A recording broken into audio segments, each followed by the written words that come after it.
Merci amis téléspectateurs de Djilor TV, bienvenue. Aujourd'hui nous avons le grand plaisir de recevoir Monsieur Edouin Aliou Nsar. Bonjour. Bonjour monsieur Gueye. Après mes salutations, je vous donne l'occasion et l'opportunité de saluer et de se présenter devant les internautes et téléspectateurs de Djilor TV. Merci, comme vous disiez, bonjour monsieur Gueye, merci de m'avoir invité à votre émission. C'est vraiment un grand plaisir d'être avec vous cet après-midi. Mais avant tout, je voudrais passer mon bonjour, mes salutations à tous vos téléspectateurs. Et surtout aussi de vous transmettre mes encouragements, mes félicitations, mes encouragements aussi par rapport à tout ce que vous êtes en train de faire. Parce que là aussi, je crois que c'est une belle initiative. Parce que Djilor TV, c'est une fierté pour tous les enfants du terroir. Puisque aussi ça donne un peu plus de visibilité à ce qui se fait à Djilor. Et je disais que bon, comme M. Gueye a créé un contenant, il faut que nous, en tant que Djilorois, qu'on essaie de trouver un contenu par rapport à ça, pour essayer quand même de relancer tout ça et de faire marcher les choses. Donc, comme je disais aussi, moi je m'appelle Aliou Nsar, je suis un fonctionnaire de police à la retraite. J'ai fait plus de 30 ans de police, mais surtout aussi, y compris aussi des missions de maintien de la paix des Nations Unies. Et c'est ça qui mène même l'objet de notre débat d'aujourd'hui, juste comme il vient juste de nous mettre au parfum ce qu'on doit développer, c'est-à-dire le maintien de la paix et de la sécurité internationale. Aujourd'hui, on va parler sur le maintien de la paix, comme je le disais tout à l'heure. Mais avant de venir à l'objet de notre émission, vous le disiez tout à l'heure, vous étiez à Nations Unies. Donc, est-ce que vous pouvez venir sur l'historique des Nations Unies? Ok, les Nations Unies, oui, puisque en termes de paix et de sécurité internationale, il faut reconnaître quand même que la pièce maîtresse, sinon le maître d'œuvre, c'est les Nations Unies. Et là aussi, on ne peut pas parler de maintien de la paix sans pour autant faire l'historique des Nations Unies. Parce que si on se réfère au passé, par exemple, ce qui a motivé la création même des Nations Unies, c'est justement pour essayer de régler les conflits, parce qu'il faut reconnaître quand même que les Nations Unies, comme elles sont à l'état actuel, ont été prédécessées aussi par une autre société qu'on a appelée la SDN, la Société des Nations, qui avait été créée juste après la Première Guerre mondiale. Donc, compte tenu des aspects dévastateurs des conflits, les gens avaient jugé quand même que de trouver des mécanismes pour que de tels événements ne se répètent. C'est à l'issue de ça qu'ils avaient créé la Société des Nations. Ouais, ça, c'était avec le traité de Versailles. Mais il faut reconnaître quand même que malgré ça, malgré la Société des Nations, il faut reconnaître quand même que l'humanité a connu une deuxième guerre mondiale de 1939 à 1945. Ce qui veut dire que, bon, peut-être on ne dira pas que la SDN avait échoué, mais elle n'a pas rempli l'essentiel du rôle qui était assigné, parce qu'il y a eu une deuxième guerre mondiale. C'est à l'issue maintenant de la deuxième guerre mondiale que les gens sont réunis pour essayer de voir aussi comment faire pour que tel drame ne se répète. C'est à l'issue de ça qu'ils ont créé l'Organisation des Nations Unies, avec la charte qui a été signée le 26 juillet 1945. Si on comprend bien, l'Organisation des Nations Unies est la plus grande organisation internationale. Et là, on sent vraiment sa puissance. Et jusqu'à présent, on n'a jamais vu une présence mécanique ou une présence physique de son armée. Qu'est-ce qui donne cette puissance à cette organisation? Ok, ce qui donne surtout la puissance ou la légitimité de cette organisation, c'est que c'est une organisation universelle, parce que c'est l'ensemble des États du monde qui sont réunis autour de cette organisation, avec un effectif de 193 États. Donc vous voyez que c'est énorme. C'est énorme. Et vous parlez d'armée aussi, donc l'organisation n'a pas d'armée, n'a pas de police, mais c'est plutôt l'organisation repose sur la contribution des pays membres en termes de troupes, en termes de police, pour quand même mener à bien ces missions. C'est pourquoi on parle de pays contributeurs de troupes et on parle aussi de pays contributeurs de police. Ok, jusqu'à présent, malgré que leur présence est aussi notoire et on a toujours des conflits, des guerres, entre autres entre les États et voire même des coups d'État. Qu'est-ce qui justifie cela et quels sont les points faibles de cette organisation à ce que ces mots ont eu lieu? Donc, vous savez, en termes de conflit, en parlant de conflit, il faut reconnaître quand même le conflit est inhérent à la nature humaine. Ouais, à tous les niveaux, il y a des conflits. Et c'est pourquoi aussi les Nations Unies aussi ont été créées, comme on a dit tantôt. Mais aussi, il y a des mécanismes aussi qui sont disponibles aux Nations Unies pour essayer de voir comment faire pour régler ces conflits. En amont, comme pendant les conflits, après les conflits aussi, pour que ces conflits ne réapparaissent. Donc, là maintenant, par rapport au bilan des Nations Unies, souvent c'est un bilan mitigé, mais à mon avis, moi, je crois que les Nations Unies ont fait du bon boulot, parce que quand même j'ai eu l'occasion d'avoir été sur le terrain à maintes reprises. J'ai été dans un premier temps, j'ai été au Timor en 2002. Et là, quand même, on voit la nature des conflits, la capacité de nuisance de ces conflits qui détruisent tout un pays. Et les Nations Unies qui viennent, qui essaient, par exemple, à travers un processus qui était de réhabiliter ces États, aussi bien sur le plan politique, sur le plan institutionnel, sur tous les plans, jusqu'à ce que ça redevienne un conflit. Je crois que ça aussi, c'est un bon boulot. Ok. La perfection n'étant pas de ce monde, sûrement on aura toujours quelque chose à reprocher aux Nations Unies. Mais moi, j'ai vu ce qui se passait au Timor, j'ai vu ce qui s'est passé au Darfour aussi. Et dans un premier temps, le Darfour qui a été géré par l'Union africaine, qui a été ensuite appuyé par les Nations Unies. C'est pourquoi au niveau du Darfour, on a une mission hybride, Nations Unies, Union africaine. Mais si on voit vraiment les résultats qui ont été faits, les sacrifices et les réalisations qui ont été menées par les Nations Unies, moi je crois que quand même vraiment il faut le tirer le chapeau, bien que jusqu'ici il y a des carences. Et là aussi, les carences là aussi, comme on dit, c'est surtout lié au fonctionnement des Nations Unies, parce que le mode d'intervention aussi obéit à certaines règles qui sont plus ou moins acceptées par les uns et les autres. C'est pourquoi souvent on parle de la réforme des Nations Unies. Et peut-être on en viendra le mode de fonctionnement. Voilà, pour revenir juste à notre mouton, parce que c'était juste une entrée en matière, c'est vraiment beau. Bon, qui parle de maintien et de la paix, donc on va parler sur plusieurs domaines. Et maintenant, comment on peut revenir sur les activités de paix et de sécurité et des Nations Unies? En termes d'activités de paix et des Nations Unies, comme je disais tantôt, il y a beaucoup de mécanismes qui sont disponibles. Et souvent, quand on parle de paix et de sécurité internationale, souvent les gens ont tendance à se référer uniquement au maintien de la paix. Ça se comprend, puisque le maintien de la paix, c'est une question d'effectifs, c'est de grand nombre, une grande logistique, c'est lourd. Mais en amont, il y a des opérations qui sont menées.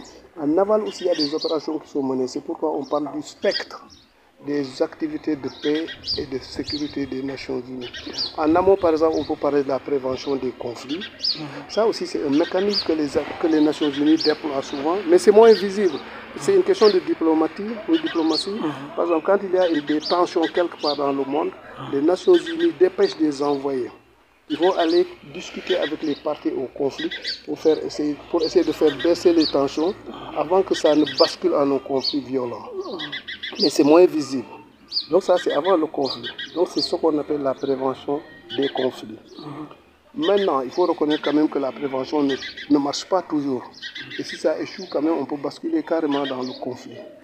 Et maintenant, quand on est dans le conflit, il y a d'autres systèmes qui sont disponibles. Il y a par exemple le rétablissement de la paix.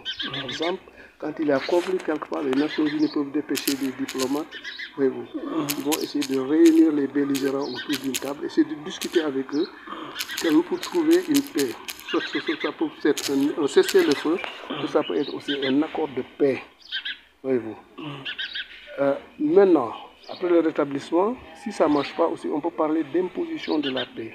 Imposition de la paix. Imposition de la paix. Qu'est-ce qu'on peut comprendre par ça, par là, imposition de la paix? Imposition de la paix maintenant, c'est par exemple, on n'a pas eu l'occasion, peut-être on aura l'occasion dans les jours à venir, de parler de la charte. Parce que quand on parle de l'imposition de la paix maintenant, ça c'est le chapitre 7 maintenant, qui confère au Conseil de sécurité l'emploi de l'utilisation de ces mesures coercitives. Ça, c'est le chapitre 7 qui parle de mesures coercitives en cas de menace contre la paix, en cas de rupture de la paix ou en cas d'acte d'agression.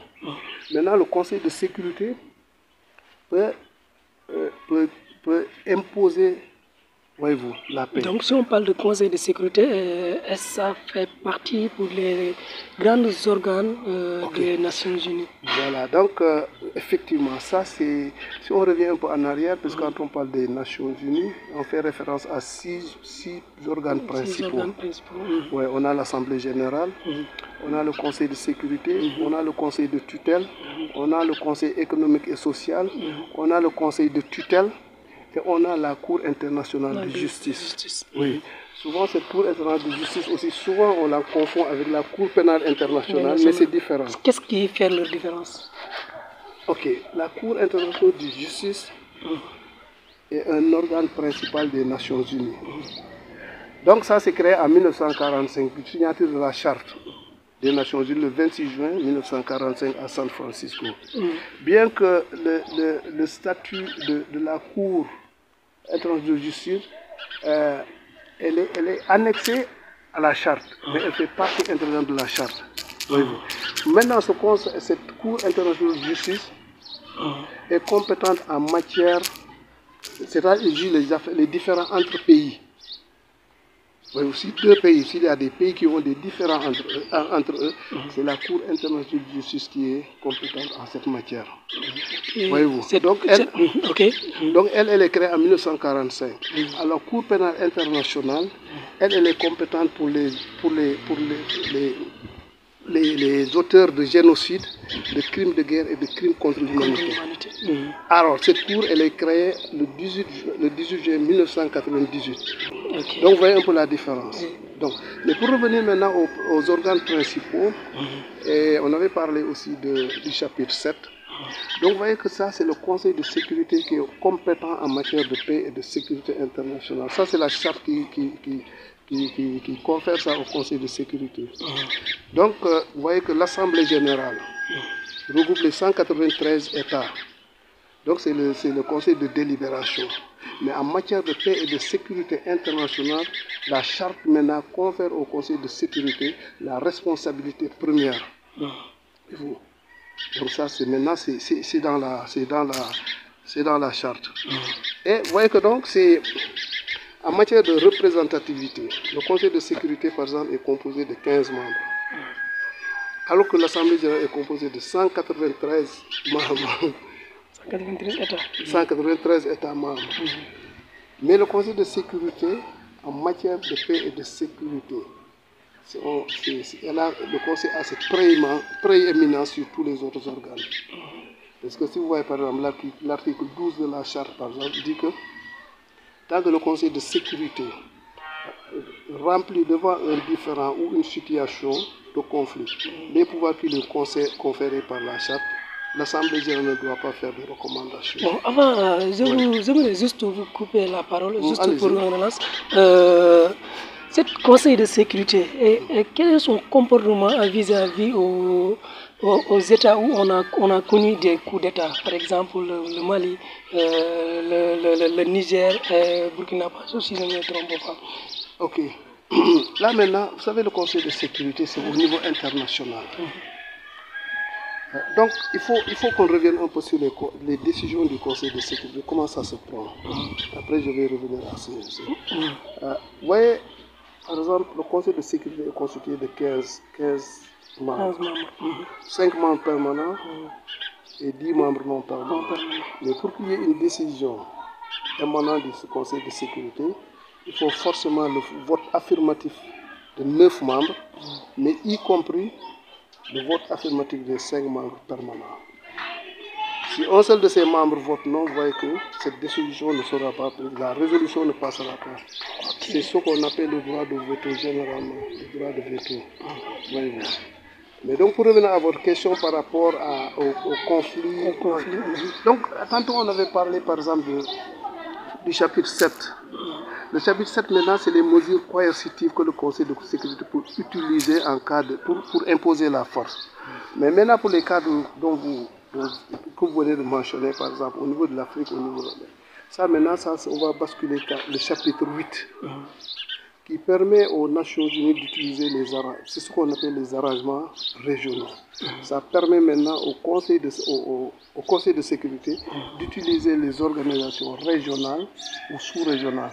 Quand on parle d'organisations régionales, on peut citer l'Union africaine, par exemple, qu'on peut activer pour résoudre certains conflits. Mais on peut parler aussi des organisations sous-régionales comme la CEDEAO, par exemple, pour le futur. Parce que pour les questions de convenance, vous voyez qu'on avait dit que les Nations Unies n'ont pas d'armée, non pas. Maintenant, pour rassembler tout ce monde, à partir de New York, vous voyez que c'est difficile. Alors, pour actionner la CEDEAO qui est déjà sur place, par exemple, si c'est un État, par exemple, qui est dans la sous-région, c'est plus facile d'actionner la CEDEAO qu'à même d'attendre une décision de New York pour recruter, pour aller dans les pays et collecter des hommes et des femmes pour intervenir. Merci beaucoup.